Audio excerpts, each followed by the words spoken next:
بسم اللہ الرحمن الرحیم الحمدللہ رب العالمین وصلی اللہ علی سیدنا محمد وآلہ الطاہرین اللہم صلی علی محمد وآل محمد۔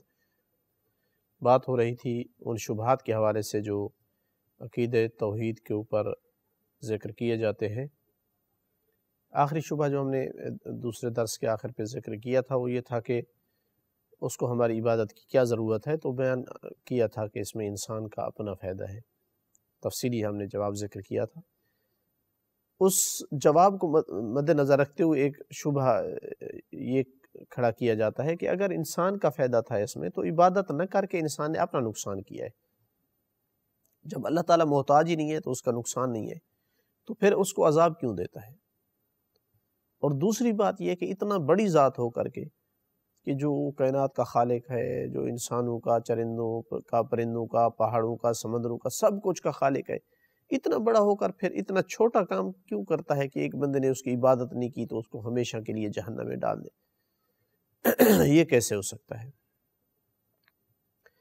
تو اس کا جواب یہ ہے کہ دیکھیں، اللہ تعالیٰ نے جو عذاب دینی ہے وہ اس طرح نہیں ہے جس طرح ہمارے ہاں تھانے کچہری کی سزا ہے کہ کیس ہوگا اور وہ جج فیصلہ کرے گا، بلکہ یہ انسان کے اعمال کا قہری نتیجہ ہوگا، جسے تجسم اعمال کہا جاتا ہے۔ آپ نے جس طرح امیر المومنین فرماتے ہیں، جو بوئیں گے وہی کاٹیں گے۔ بھائی ایسا نہیں ہو سکتا ہے کہ آپ گندم بوئیں اور کاٹیں جو، یا اس کا برعکس۔ تو انسان جو اعمال دنیا میں کرتا ہے، دنیا میں ان اعمال کی ایک کیفیت ہے، برزخ میں ان کی اپنی ایک شکل ہے، محشر کے دن قیامت میں ان کی اپنی ایک شکل ہوگی۔ تو انہی اعمال کا وہ نتیجہ ہوگی، جنت بنے گی یا جہنم بنے گی۔ جس طرح کہ علامہ اقبال کے بھی بعض اشعار میں ہے کہ یہ جنت جہنم انسان کا اپنے اعمال ہیں، ان کا نتیجہ ہے۔ تو لہٰذا یہ اس وجہ سے ہے عذاب کہ آپ نے جو کیا ہے وہی آپ پا رہے ہیں۔ دوسری بات یہ ہے کہ اللہ تعالیٰ جو عذاب دے گا وہ کسی ایسے آدمی کو نہیں ہوگا جو بیچارہ نہیں جان سکا اور اس کو علم نہیں ہو سکا اور یا اتنی عقل اور شعور نہیں رکھتا تھا۔ یہ عذاب قرآن میں آپ اٹھا کر دیکھ لیں، ان کے لیے ہے جن کو، جو مجرم تھے، جو کافر تھے، جو ہٹ دھرم، ظالم، انبیاء کو بھیجا معجزے دیکھنے کے باوجود بھی انبیاء کو قتل کر دیا، مسلمانوں پر ظلم کرتے تھے، یعنی بجائے مسلمان ہونے کے راستہ، اسلام کا راستہ روکتے تھے، ہر مشکل کھڑی کرتے تھے۔ تو کافر ہے، منافق ہے، فاسق ہے، ظالم ہے، اس طرح کے عنوان ہیں جن کو اللہ نے جو ہے وہ ہمیشہ جہنم میں ڈالنا ہے، اور یہ اس کے مستحق ہیں۔ ان کو پھول پیش کیے جائیں ایسے لوگوں کو۔ آپ دنیا میں اسی طرح کرتے ہیں کہ ایسے آدمیوں کو پھول پیش کرتے ہیں آپ۔ تیسری بات یہ ہے کہ یہ عدل ہے، یہ چھوٹا پن نہیں ہے، اللہ کی یہ عدل ہے۔ دنیا میں اس نے آزاد چھوڑا ہے، لیکن ایک عدل کا دن رکھا ہے۔ اس عدل کے دن بھی کہتے ہیں آپ قاتل و مقتول برابر ہو جائیں، انبیاء کی تعلیمات پر عمل کرنے والے اور انبیاء کو قتل کرنے والے برابر ہو جائیں، اللہ کے دین کی اہانت کرنے والے، ساری زندگی اپنے ہاتھوں سے بنائے ہوئے بتوں کی پوجا پہ ڈٹ جانے والے اور اللہ کے انبیاء کی بات نہ سننے والے، معجزات دیکھنے کے باوجود ان کو برابر قرار دیں۔ افمن کان مومنا کمن کان فاسقا، مومن اور فاسق ایک جیسے ہو سکتے ہیں؟ یہ کبھی ہے، یہ غلط ہے۔ تو اللہ عادل ہے، عدل کی بنیاد پر جو ہے وہ یہ سارا کچھ کرے گا۔ تو ان کو برابر کہنا یہ عقل مندی نہیں ہے کہ ان کو اللہ تعالیٰ برابر کر دے۔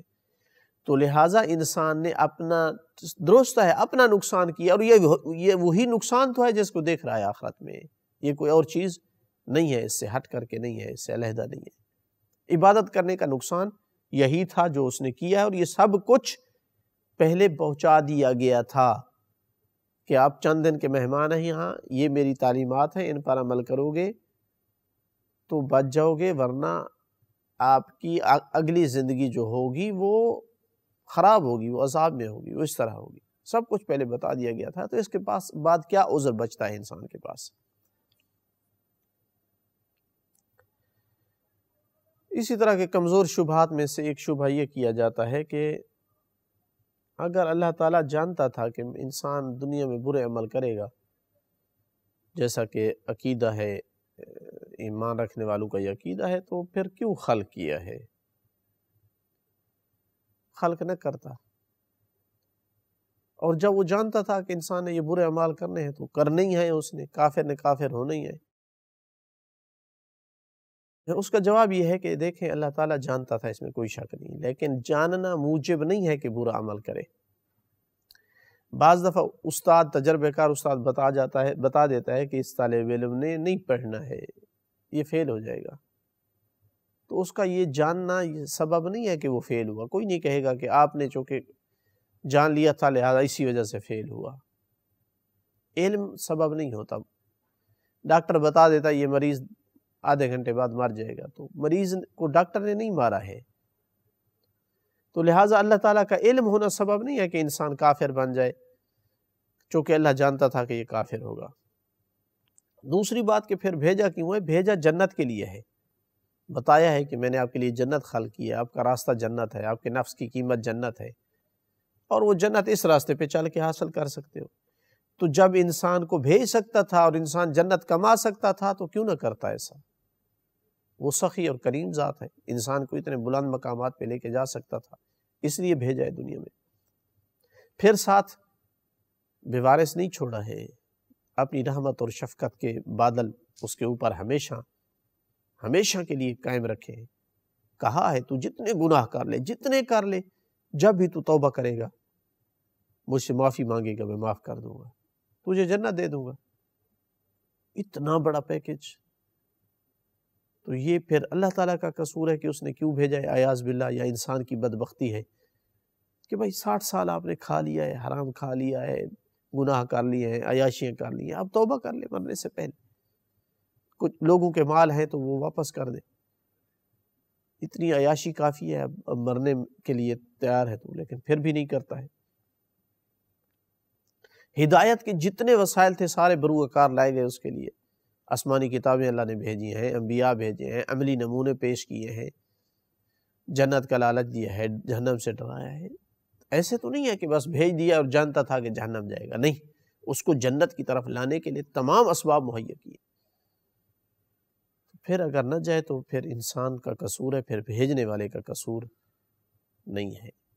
آپ اپنے بچے کو اسکول بھیجتے ہیں، تمام اسباب مہیا کرتے ہیں، حالانکہ جانتے ہیں بعض دفعہ کہ اس کی طبیعت ایسی ہے کہ پڑھے گا نہیں، لیکن پھر بھی اب بھیجتے ہیں، پیسے بھی دیتے ہیں، اس کے لیے ٹیوشن کا بندوبست کرتے ہیں کہ کامیاب ہو جائے۔ تو اللہ تعالیٰ نے تو کامیابی کے لیے بھیجا تھا۔ ان شبہات میں سے ایک شبہ یہ پیش کیا جاتا ہے کہ ہم نے تو نہیں کہا تھا کہ اللہ تعالیٰ ہمیں بھیجے، خود ہی بھیجا ہے، پھر ہم اگر اطاعت نہ کریں تو کیوں ہمیں جہنم بھیجتے؟ یا تو ہمارے ساتھ ایگریمنٹ ہوتا کہ ہمیں بھیجا جائے، اور پھر ہمیں بھیجتا، پھر ہم گناہ کرتے، پھر ہمیں عذاب دیتا۔ جب کچھ ہی نہیں ہے اور بھیج دیا ہے تو اب کیوں عذاب کیوں دیتا ہے اگر ہم سے غلطیاں ہوتی ہیں؟ تو اس کا پہلا اس کا جواب یہ ہے کہ آپ کون ہوتے ہیں کہ آپ کہیں مجھ سے پوچھتا وہ؟ آپ کی حیثیت کیا ہے؟ آپ کتنی طاقت کے مالک ہیں؟ یہی چیز کافی ہے، آپ اپنی عجز اور کمزوری کو پہچان لیں کہ آپ کو بھیجا گیا تو آپ سے نہیں پوچھا گیا، آپ کو دنیا سے نکالا جائے گا تو آپ سے نہیں پوچھا جائے گا۔ آپ اپنی کمزوری کو پہچان لیں کہ آپ آنے جانے میں مجبور ہیں، تو دنیا میں کیوں اکڑ کر رہتے ہیں؟ یہاں بھی غلاموں والی زندگی گزار لیں تو آپ کے لیے بہتر ہے۔ پھر دوسری بات یہ کہ اللہ نے بغیر پوچھے بھیجا ہے، اس لیے کہ یہ ایک سخاوت تھی، ایک کرم تھا اس کا کہ ایک ایسی سمجھدار مخلوق، عقل مند مخلوق پیدا کر سکتا ہے اور ان کو رہنمائی دے کر جنت کے منازل تک پہنچا سکتا ہے، اشرف المخلوقات بنا سکتا ہے، تو کیوں نہ کرتا؟ وہ اپنی ذات میں سخی ہے، کریم ہے، تو اس لیے کیا ہے۔ ایک سخی ذات سخاوت جو ہے وہ اس سے نہیں رہ سکتا ہے، تو اللہ تعالیٰ مہربان اور کریم اور سخی ذات ہے، اس نے سخاوت کرنی تھی، اس لیے انسان کو بھیجا ہے۔ پھر یہ زبانی بات ہے آپ کی کہ ہم سے پوچھے بغیر بھیج دیا ہے تو ایگریمنٹ نہیں تھا۔ بھائی آپ کو بھیجا ہے تو کیا یہ آپ کے لیے قیمتی چیز ہے یا نہیں؟ آپ کی زندگی بلکہ سب سے قیمتی چیز انسان اپنی زندگی سمجھتا ہے، اس کے لیے سب کچھ قربان کرنے کے لیے تیار ہے۔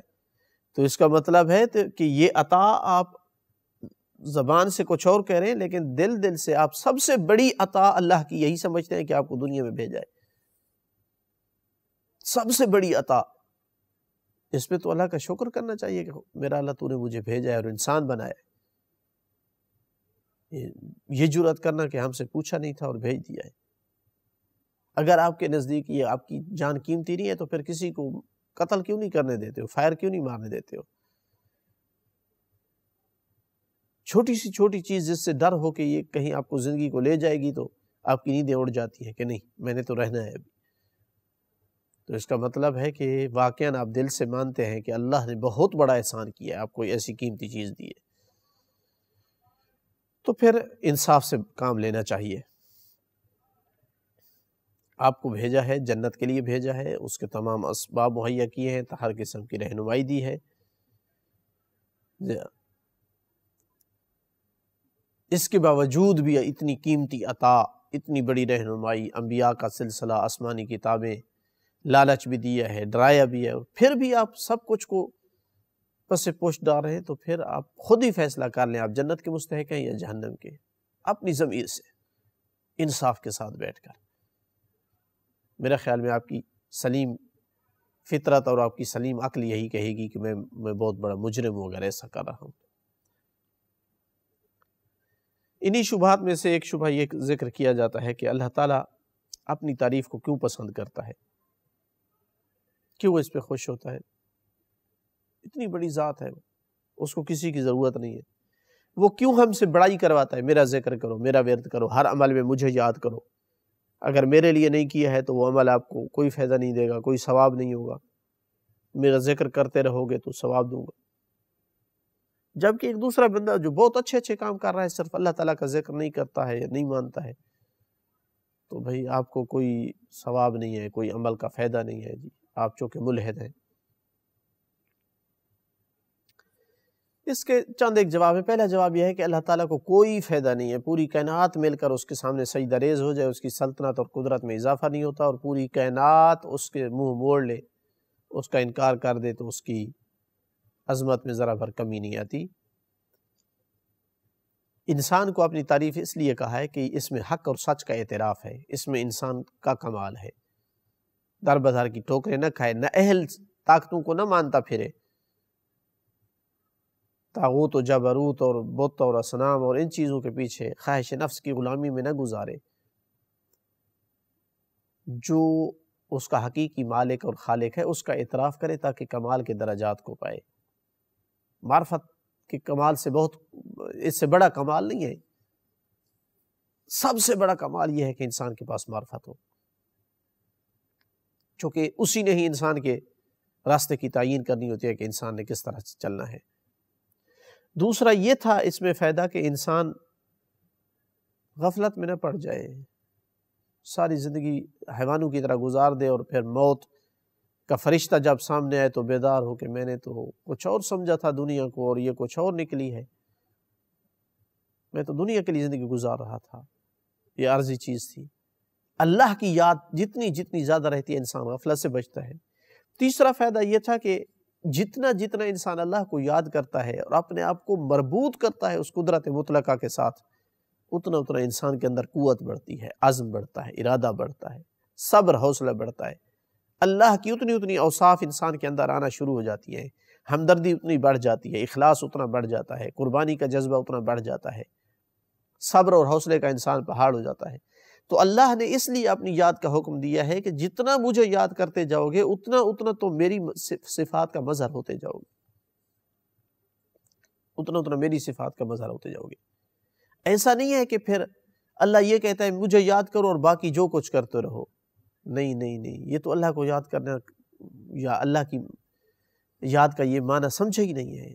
جتنا انسان اللہ کی محبت میں بڑھتا جائے گا اتنا اس کی مخلوق کی محبت میں بڑھتا جائے گا، اتنا دل اس کا صاف اور پاک ہوتا جائے گا، اتنا وہ لوگوں کے ساتھ جھوٹ، بے ایمانی، دھوکہ کرنے سے دور اور باز ہوتا جائے گا۔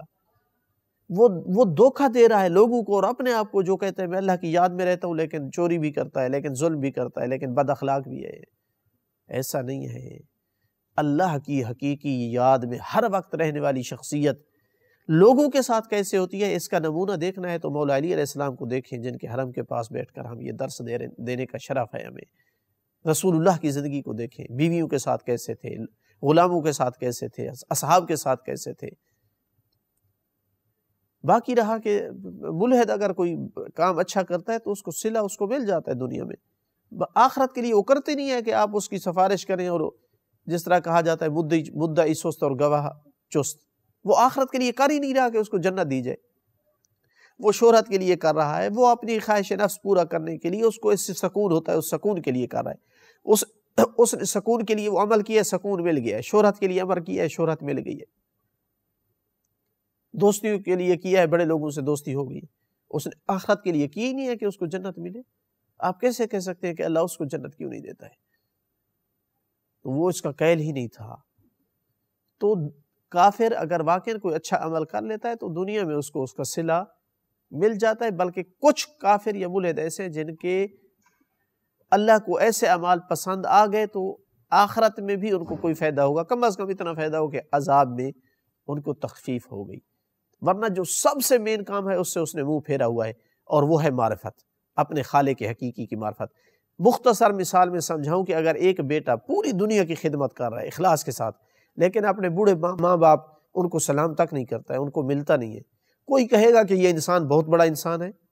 سارے کہیں گے کیا بدبختی ہے اس میں، پوری دنیا کی خدمت کر رہا ہے، اپنے بوڑھے ماں باپ کو بھولا ہوا ہے، کوئی فائدہ نہیں ہے اس کا۔ تو ملحد اسی طرح سے ہے، پوری دنیا کے لیے وہ سوچ رہا ہے یا خدمت کر رہا ہے، لیکن اپنے خالق حقیقی سے اس نے منہ موڑا ہوا ہے۔ یہ سب سے بڑی بدبختی ہے جو اس کے تمام اچھے کاموں پر جو ہے وہ پانی پھیر کے چھوڑ دیتی ہے۔ تو لہٰذا اس طرح سے نہیں ہے کہ اللہ کی یاد میں انسان رہتا ہے تو اس کو جنت مل جاتی ہے، باقی وہ جیسے بھی کرتا رہے، نہیں، ایسا نہیں ہے۔ اللہ کی یاد میں جتنا جتنا انسان مضبوط ہوتا جاتا ہے اتنا اتنا وہ دنیا کے لیے بھی اچھا سوچتا ہے۔ انشاءاللہ باقی شبہات جو اگلے درس میں ذکر کریں گے۔ والحمدللہ رب العالمین۔